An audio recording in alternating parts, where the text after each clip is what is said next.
A presentation of the United States Fish and Wildlife Service National Conservation Training Center, providing leadership in learning to conserve fish, wildlife, and natural resources.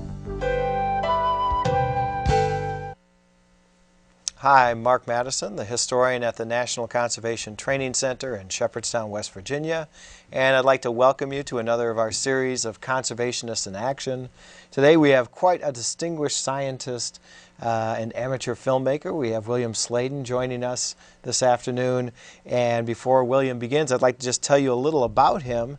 He is currently Professor Emeritus at Johns Hopkins Medical Institutions. He's also Director Emeritus of the Swan Research Program. He's got an amazing resume, and we'll talk about some of his research, but just to give you a brief overview, he's a research scientist, an explorer, a filmmaker, a polar bird expert, especially Antarctic penguins, swans, and geese. He's also an amateur botanist, having made collections for the British Museum of Natural History and the Smithsonian. He's an enthusiastic supporter of organic and sustainable agriculture with his wife Jocelyn. He promotes habitat restoration that encourages native flora and fauna. He pioneered techniques in capture, circumpolar marking, radio telemetry of polar birds, and more recently with his team at Airlie, teaching geese and trumpeter swans migration routes with ultralight aircraft that spawned the popular Hollywood movie you may recall called Fly Away Home. He has over 130 scientific papers to his credits, and his film to illustrate his research have been shown on all major U.S. TV stations and worldwide. He has numerous awards, and perhaps most intriguing, he gave up medicine and plastic surgery for championing conservation around the world. So welcome, William. It's a real pleasure to have you here, and we're just very excited to have you here. We're interested in many of the same things you are. Well, thank you, and this is my second visit to your training center, and I just congratulate you on having such a wonderful place. Well, hopefully it won't be your last. And I'm really glad to see that bald eagle nest is still up there. It's up there. It's wonderful. Yep. Yes. Well, So, why don't you tell us how you came to be involved with the Fish and Wildlife Service? That would be of interest to our folks. well, yeah, I came over from England, having done my training as a medical guy. I came over in 1956, so that's sort of some time ago. And the first thing I did was to get down to Patuxent Research Center and made my friends with the bird banding laboratory, as well as with Carlton Herman, who was the head of the disease lab. I was very interested in aspergillosis, which was a problem with swans, and also a very big problem with penguins. So I did a lot of work there, and then as soon as I could get to Alaska, I got there. Good. And of course, when you get to Alaska in the late 60s, you encounter a guy by the name of Jim King, who, if I can remember correctly, he was the first manager of the Clarence, what was then called the Clarence Road Refuge in Yukon-Kuskokwim Delta. And he had a plane. He was the waterfowl biologist, and the only way to deal with swans in Alaska is by plane. And so we entered into a fantastic arrangement whereby he wanted to get birds banded, and I was developing a technique for neck bands and also for radios. And so we did a lot of work together. So that was my introduction to not only America, but also to fish and wildlife and to Alaska and to Jim King. He references you quite a bit, actually, in a fairly recent book of his called Attending Alaska's Birds, and I think we have a picture of that. And one of the more amusing stories is you trying to chase down a swan. Do you recall? Well, yes, when you're in a float plane, and by the way, we started with a beaver, which was pretty noisy, and a beaver, then he graduated to the turboprop. But when you're in a beaver and you go a little bit too fast to get the birds, and you get on a sandbar, it's very difficult getting off that sandbar. It only happened just very, very occasionally, right. but with the turboprop, it could reverse and go straight Sure. back. So it was terrific. But anyway, the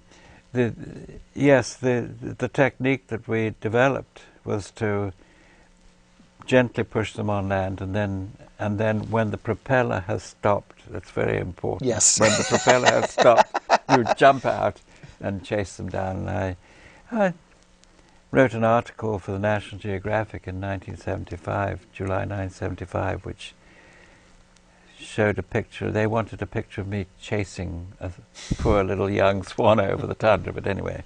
So that's the technique. Now with a helicopter, of course, it's so much easier. You hide and drive the swan slowly towards the young people who are meant to run. And they just leap out and catch the bird. I should explain that the birds are flightless. Yes. They have all waterfowl have an annual molt. So you have a fighting shot at them.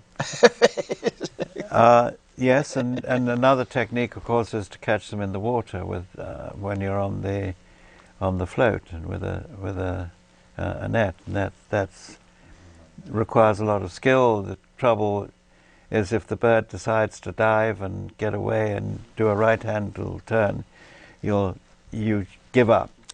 You give up and go to another bird, because once they've got that technique, they can repeat it. What were some of the new tracking techniques you guys were doing up in Alaska? I alluded to them very briefly in your bio. Well,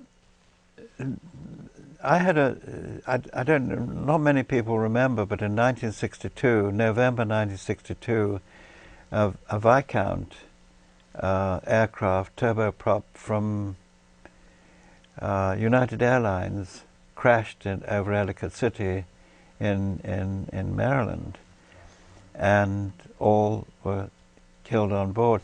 That was just after another crash of a turbo in Boston from Starlings.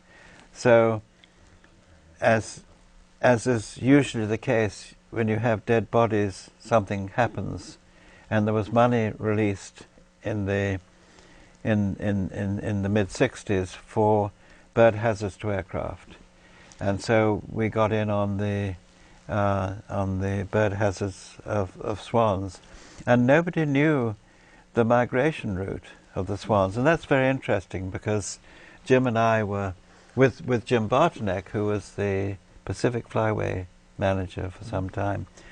The three of us were in his aircraft surveying the swans and looking for some that we could catch. And this is in my National Geographic article. I saw an orange-dyed swan below, and in those days we dyed them with picric acid, and we dyed them with different patterns. So in other words, this pattern had this bird had a port side yellow, whereas another bird would have a starboard side, another one would have 4, another one would have front. So I knew that this was one, because it was on the left side, I knew this was one of 28 birds that we'd banded just in the West River near Annapolis. Yeah. And to our amazement, it was up here on the northern slope of Alaska. So most of the birds in Alaska go down on the Pacific Flyway. Right. So we then defined the flyway eastern population, starting off on the northern slope of Alaska, north of the range of the mountain range, all the way to the Northwest Territories, down to, in those days, most of the birds, 30 years, 40 years ago, they wintered in Chesapeake Bay. When Chesapeake Bay went dead or bad, with pollution, then they moved further down into North Carolina. So, and then the birds on western Alaska, of course, go down into Utah and into San Joaquin Valley. So it was quite interesting. That was one of the things that we did. And we had about 100 volunteers looking for neckbands. And we were also pioneering in radios, but with a radio, it only lasts as far as the battery goes unless you have a solar cell on, which we tried, and that was quite good. But the neckbands last for the bird's life. And so we were following some birds near the Helmrichs village in Colville Delta for 5 years. We knew exactly where they were breeding, exactly where they were wintering, and it was pretty exciting. And now we're doing a similar study with support from ConocoPhillips in the oil fields. We're doing a similar study with those birds. Our biologist, John Wissel, has been working and collaborating with Craig Ely in Alaska, implanting some of these satellites, radios. And it's a very interesting project because we're trying to get school kids away from their addiction to you know what? Yeah, TV or video games. The radio and the computer. So we're putting satellites on females that don't fight, and regular VHF that go beep beep beep on the males, and so the kids can follow the satellite, and then when the bird gets near to the school, we hope they intimidate the school teacher.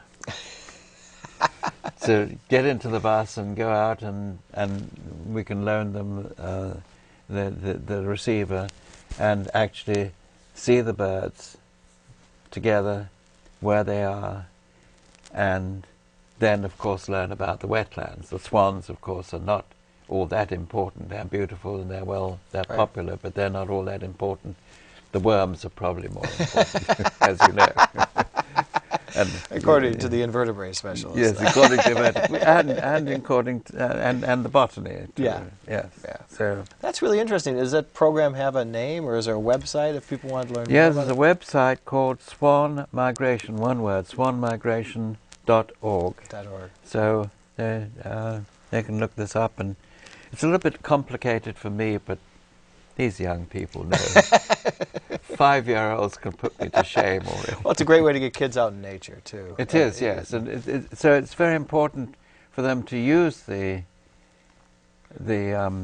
computer, but to get out into the natural world. And I think it's a fairly unique project in that respect. That sounds like a fascinating experiment with kids.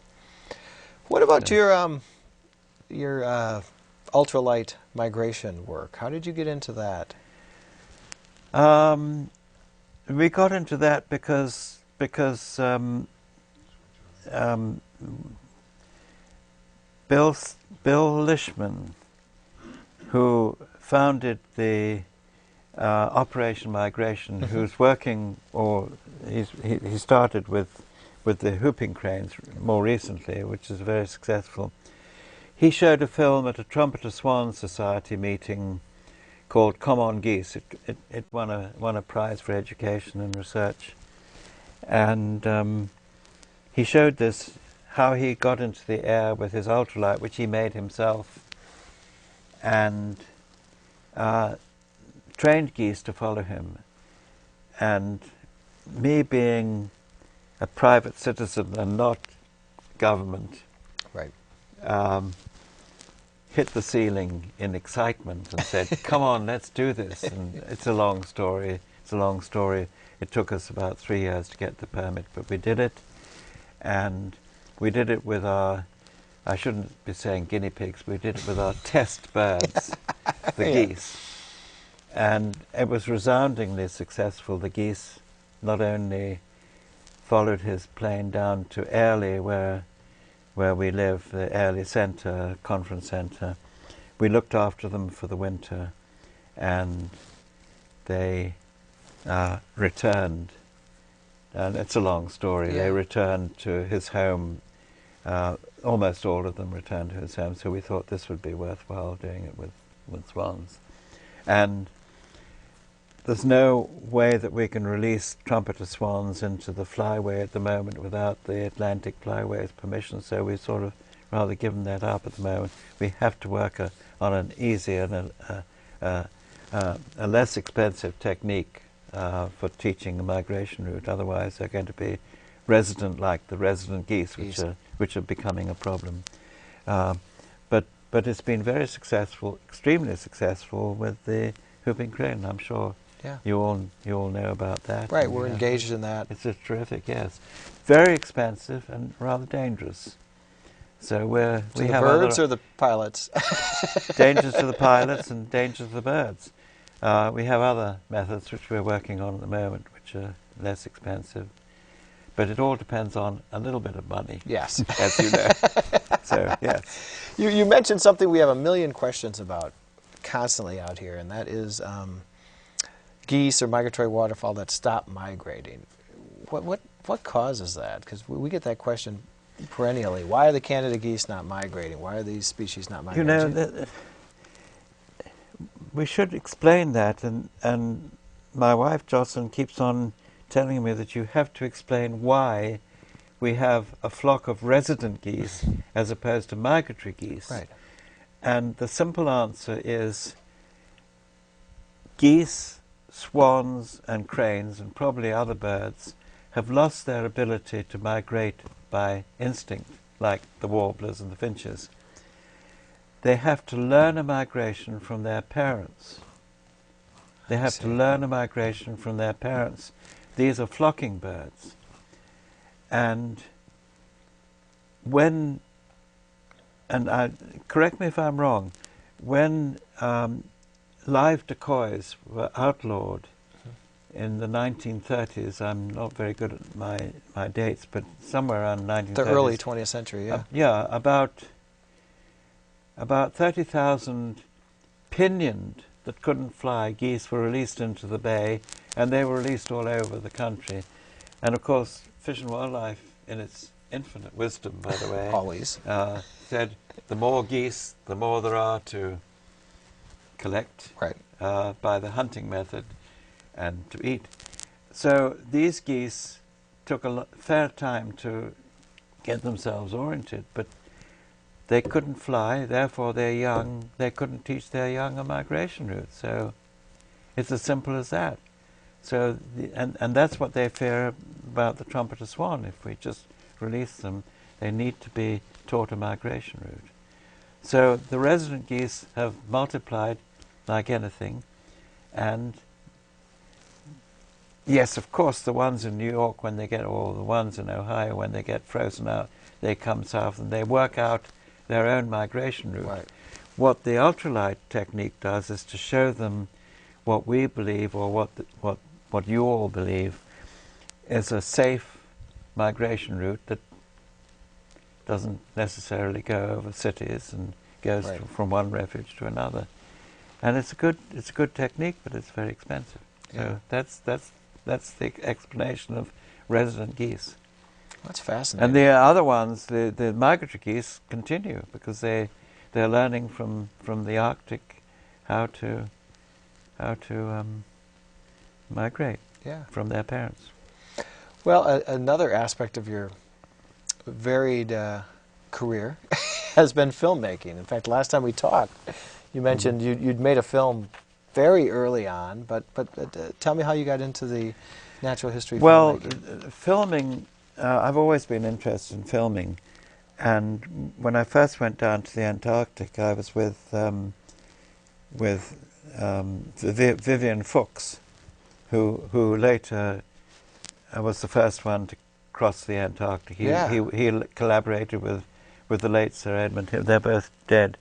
Late Sir Edmund Hillary, who came up from the Ross Seaside, the south of New Zealand, whereas folks came from the Weddell Seaside, from the Antarctic Peninsula side.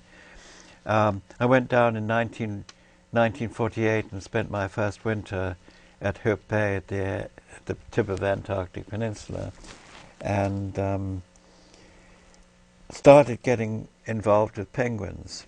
I was asked by the Colonial Office when I went for my interview, Doc, what are you going to do in your spare time? And I said, I'm going to study penguins. And they said, what? Penguins? Why don't you study constipation in the Antarctic? You've got to do something medical.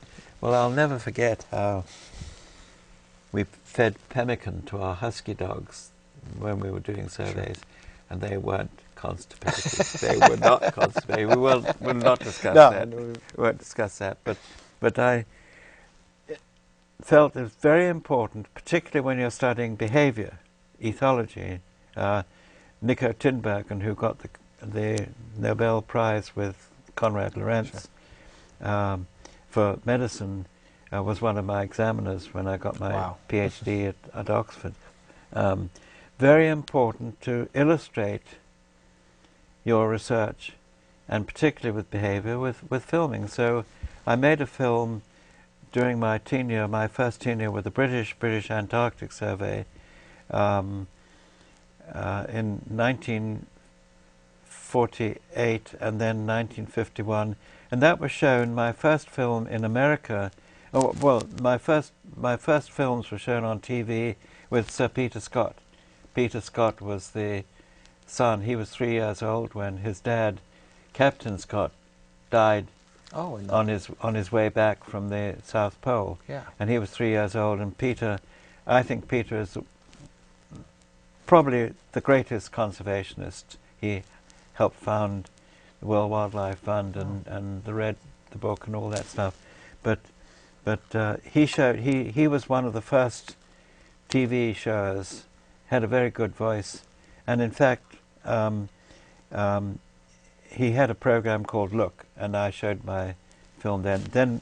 Then CBS were interested, and I did my first film, TV film on the penguin behavior in New York with Charles Collingwood, who's long since been dead. And then later I did another film to illustrate our Johns Hopkins Antarctic penguin research in Cape Crozier. That was 1970, and I narrated it with Charles Kuralt. And I'm going to show that this evening at your thing. BBC didn't like my soft British voice, and by the way, I haven't had any reason to change it since I've been here in 1956. They wanted another British voice, so they got Peter Scott to narrate the film when it was shown on BBC. But it's a fun film. Well, we have some excerpts, I think, from one of those films. Oh, really? Okay. Can we show that? Yeah, let's have a look at it. Yeah, sure. All right.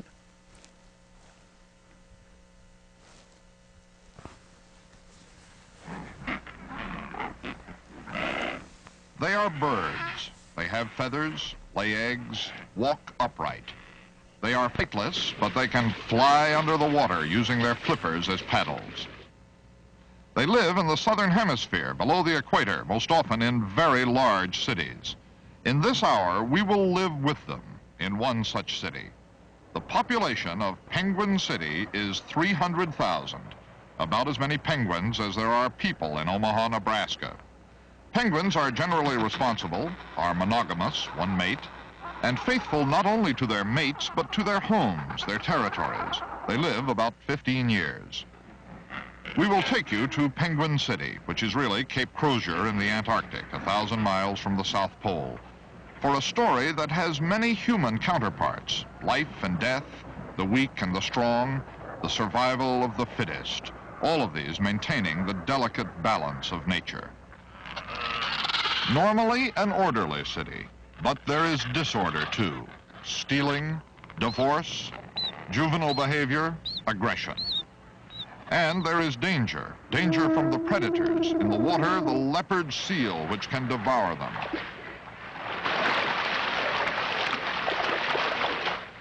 On land, skuas to attack the young and the frail. And the constant threat of a force as devastating as war or famine, the weather, which can wreak havoc in Penguin City.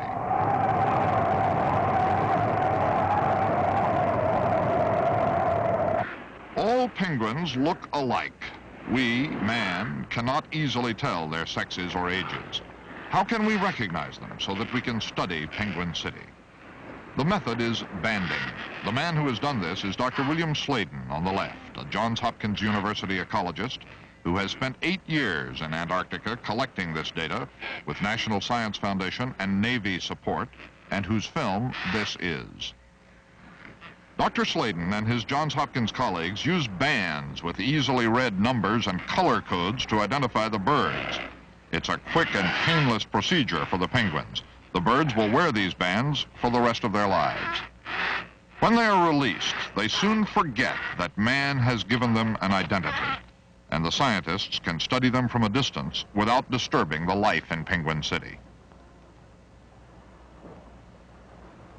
In the next hour, we will spend one season here. We will see all the drama of nature as it is, as it happened. A real-life adventure in a place we call Penguin City.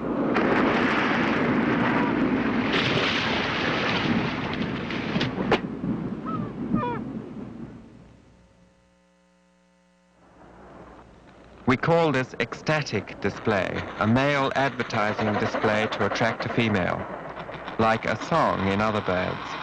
These young penguins do not return in as orderly a fashion as the older birds. The male may find his mate from last season missing, so he's seeking a new mate and warning other males to stay away from his territory. The younger birds are less faithful to their mates than the older ones. Something like 70% divorce compared with only 20% among older established birds. A new female is attracted, and after preliminary bows, the pair begins what we call keeping company.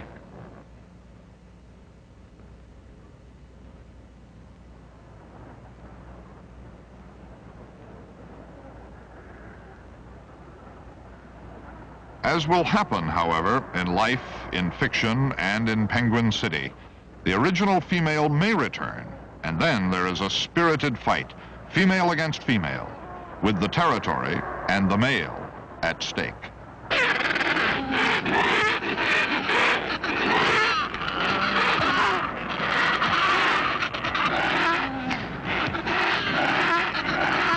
These fights may spill over into adjacent territories, disturbing the peace and endangering the eggs unless the incubating males lie tight on their nests and vigorously peck the intruders away.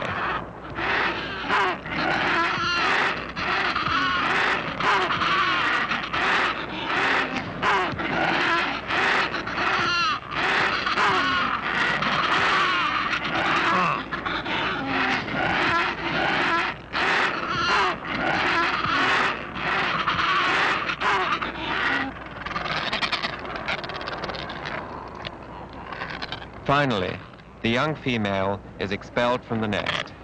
The original couple is reunited.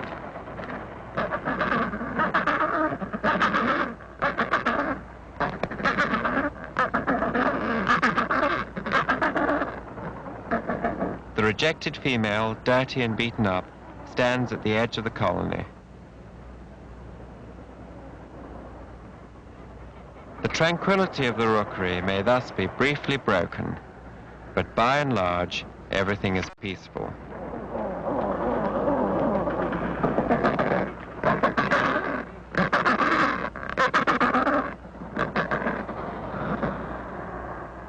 The young female we saw is not without hope. More and more young males are returning, and these unestablished birds are frequently seen in ecstatic display, seeking a mate.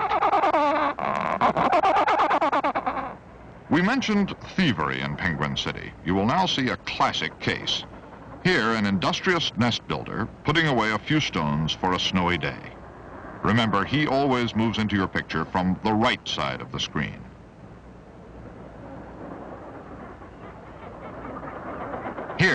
The thief. He is an opportunist. Since nobody is keeping company and guarding the adjacent nest, the stones are there for the taking. And he takes. Remember, he always moves into your picture from the left side of your screen.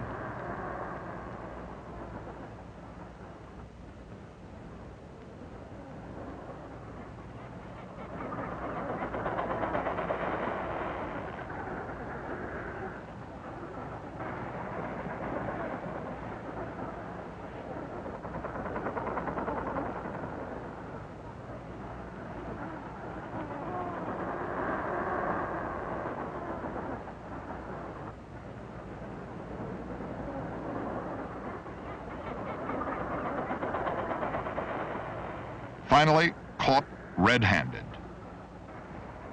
Threat on the right, and on the left, nonchalant retreat.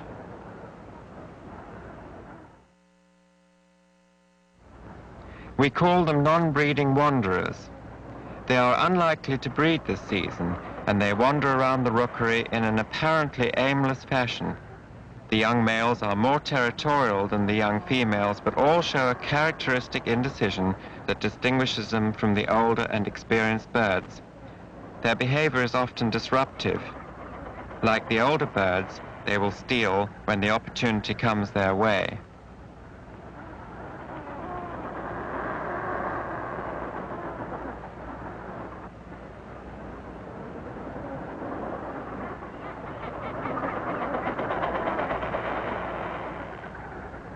These young males may occupy territory for a short period. They may attract a succession of young females to their nests, but bonds rarely become permanent. Their exploratory and wandering behavior may upset the tranquility of the rookery. Sometimes they may even turn to neighboring older birds, incubating on their nests, and if not repelled, may even try to mate, ineptly and without success.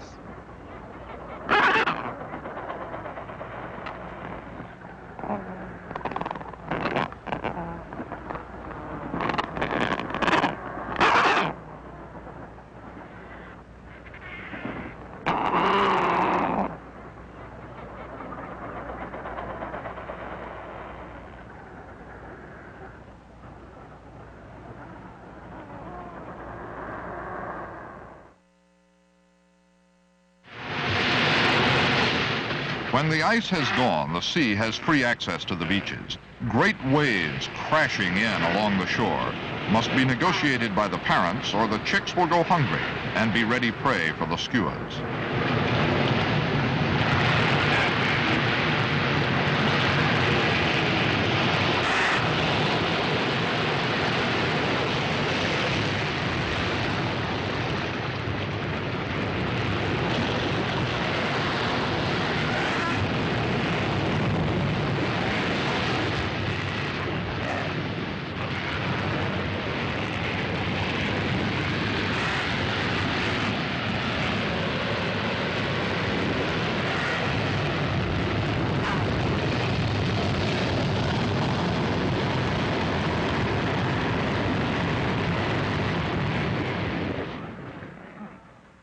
The chicks grow rapidly.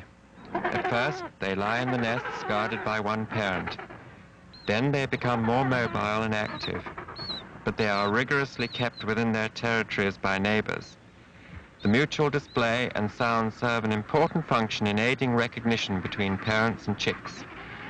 Parents walk into the rookery, recognize their mates and chicks, and feed them.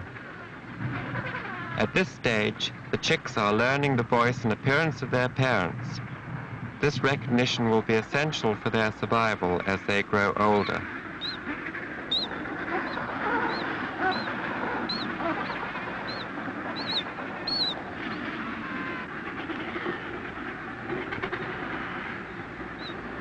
It seems they are never satisfied, but there comes a time when even the hungriest of chicks has a full belly.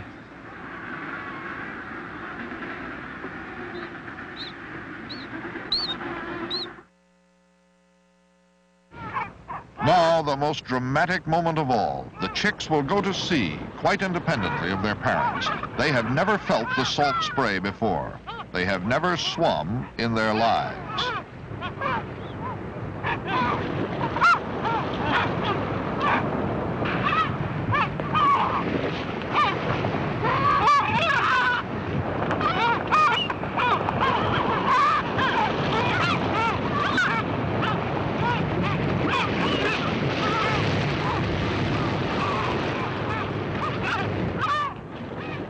Chicks have never come close to a leopard seal. Now, and only now, the leopard seal has unlimited supremacy over a helpless and inexperienced prey.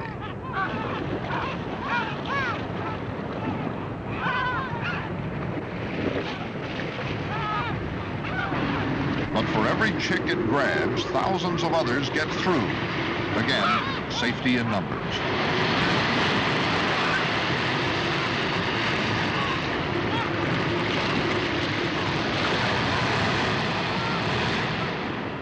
The wind is blowing at gale force again. The chicks, the first-time swimmers, fight the wild surf and ride high on the waves.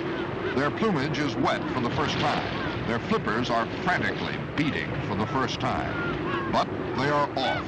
They are on their own. They will not return here for 2 or 3 years, and then they will come back as youngsters. The non-breeding wanderers, the explorers, the juveniles, alas, the hooligans. But later they will grow up and breed, and the future survival of the city will depend on them.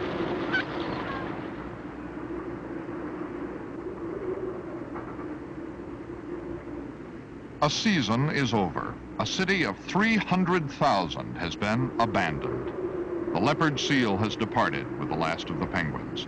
Soon the skuas will fly away, and then there will be nothing. Nothing but ice and snow and raging winds and winter darkness.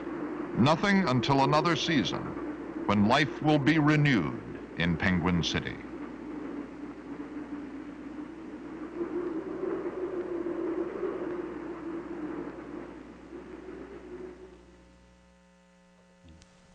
That was great film footage, and you shot. Yeah, I shot it all. Yes, I went down every. I had to, of course, had to do a lot of teaching. So every other year I went down, and one of my postdoctoral students was also led the thing. But the important thing about this project, and it's still going on. This started in 1959. And we banded, during my time, I finished in 1970, we banded 50,000 penguins, about 5,000 youngsters, young birds, as you saw in the film, every year to build up a population of known age. And it's absolutely fascinating when you know that bird as an individual and its age. And you get all this fantastic behavior, teenage behavior, hooligan behavior. We like to call it keeping company, but basically it's a nice it's taking a mistress or whatever it is. But it's all, and it's really so wonderful. And it's what we're trying to do with the swans, trying to band not so many as this, but band some youngsters so that we know the age. And they're very different when they're those teenagers, you know, the wanderers were just typical juveniles. Yeah. I'm talking about penguins, by the way. Well, I saw some similar Can't make up their circumstances. So, what is this thing you brought to our table here? Well, I thought that this, you know, this is shown in the film, in Return to Penguin City. It's a string vest. A string vest that we were issued in 1947 by the British to keep warm. What's wrong with it? How well did that work? It works beautifully. And there's a picture of me in the film, topless, putting this on in Shackleton's 1907 hut at Cape Royds near McMurdo Station. But and notice I did wash it. Before I put it in the. Perhaps you'll be modeling it tonight. Yes. I'll have that as a demonstration. But yes. So So the penguins are fascinating, really fascinating birds. And I was a little bit distressed with March of the Penguins, which was so popular. They have not. We banded penguins. I've bought a demonstration of the flipper bands that we put on penguins. They were Teflon. A lot of that behavior on the edge of the colony was juvenile behavior, not parents that had lost their young. Juvenile behavior. And until you mark these birds and know them as individuals, as we do with the swans, the geese, and the neckbands, or whatever it is, you're not going to find that out. So they were kind of misrepresenting some. Well, it's not necessarily misrepresenting, but yeah, it's lack of knowledge, and I don't think that sort of research has been done with the emperors. Don't forget, you had to put the bands on in minus 70 degrees. Right. But you had a string vest. Yeah, with the string vest, of course, yes, absolutely. Well, there's one other important project you worked on that we haven't had a chance to touch on yet, and that was a joint one between the U.S. and the USSR and Wrangell. You want to tell us a little about that? Yes, that was a real wonderful privilege. The leader of our group, well, first of all, it was started under President Nixon due to Russell Train's enthusiasm for the for environment and conservation, and I was one of the first committee that went over. There was and our leader, of course, it had to be a government person. It was Joe Lindusker, who was a terrific guy. Yeah, sure. For Fish and Wildlife, he was our leader, and Earl Basinger was also there from the bird banding lab, I think. And I wanted the Russians or the Soviets to do work on swans. They said, "Oh no, we don't. We're very interested in swans, but we want to know what's happening with our snow geese. Snow geese that breed on Wrangell Island in northeast Siberia, 300 miles west of Alaska. What happens to our birds? There are too many being shot by your hunters in California. Please," and I was known for my neckband project, so we got a neckband thing going for snow geese, and I was the first Westerner to be invited to Wrangell Island in July 1975, which was a great privilege, and of course we started the project going with U.S. Fish and Wildlife metal bands in Russia. Sure. Yeah, so that was great. And of course we dyed them red to fit in with the Soviet color, of course. And it was a great thing. And then, of course, I didn't want to go the second time, and I think Jim Bartonek, representing Fish and Wildlife, and then I think it was handed over to the Washington State people. And they've done very well. They were reduced very much. By marginal weather there. But when we knew, and this was interesting, when we knew that the Russian birds arrived in California before the more plentiful ones from Canada, just delaying the hunting season for a little bit made so much difference to the birds. Birds are now probably more common, just as common as the ones in the East population. So what I like to think is that we contributed a little bit to ending the Cold War. Yeah. It wasn't necessarily Reagan or what we're hearing all about. It was the scientists that went there. Oh yeah, that was a great discovery too. Yeah, and when I went to revisited Wrangell Island, we met just 29 years later. The biologist who was in charge of the snow goose was a student when I was there, and he said, "Bill, we thought you were all spies." So it was important. It was very important. And when we had and this was very interesting, when we had a reception at Oxford, my college, Wadham College at Oxford, during the third International Swan Symposium, we had a delegation from Russia. I had a special reception for them at my college, and then we weren't able to get across the Bering Straits, so we had a toast for getting across the Bering Straits, and of course a few years later Fish and Wildlife planes were flying across the Bering Straits, and they're doing some fantastic work on the eider ducks and other things. So the Bering Straits is a very interesting place for the swans, where the two migratory swans in Eurasia, the Hooper and the Buick, are beginning to intermingle with our tundra swan and trumpet swan. So, yeah. These have been fascinating stories, Bill, but I'd be remiss if I didn't ask you about the medical malady we put up on your title. But what exactly are you suffering from? I'm bipolar because I got my PhD at the South Pole, or near enough anyway, on penguins, and I got and we've been working on snow geese and swans north of the Arctic Circle. So I'm bipolar, and you know, I didn't realize that I'm a medical guy, but I haven't practiced for a long time. I didn't realize that this is a new terminology for something quite serious. So anyway, I'm okay. At least I hope. But you must be. Do a lot of scientists go back and forth between the North Pole and South Pole, or do, in your experience, have they tended to specialize in one or the other? I think there's a lot. National Science Foundation have done a tremendous job in doing that. Yes, I think so. In fact, there's a division of polar studies, which includes the Antarctic. They have a separate division on polar studies, which is Antarctic and Arctic. So, and the birds have no boundaries. I mean, it's amazing what the birds do. The Wilson's petrel goes back and forth. It breeds in the Antarctic, winters in the North Atlantic.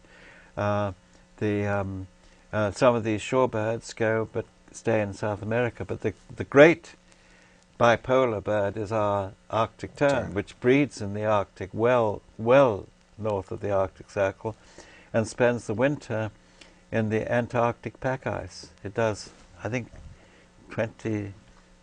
it has 22 hours of sunlight and 22 or 24,000 miles round trip each year.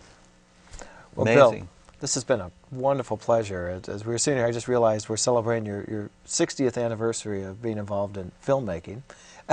So that's, I don't think we've had anybody who has as long a pedigree in natural history filmmaking as you, and it's been incredibly illuminating, and just thank you so much for your time, and we'll look forward to the talk tonight. I'm very happy, and I have very happy memories of Fish and Wildlife.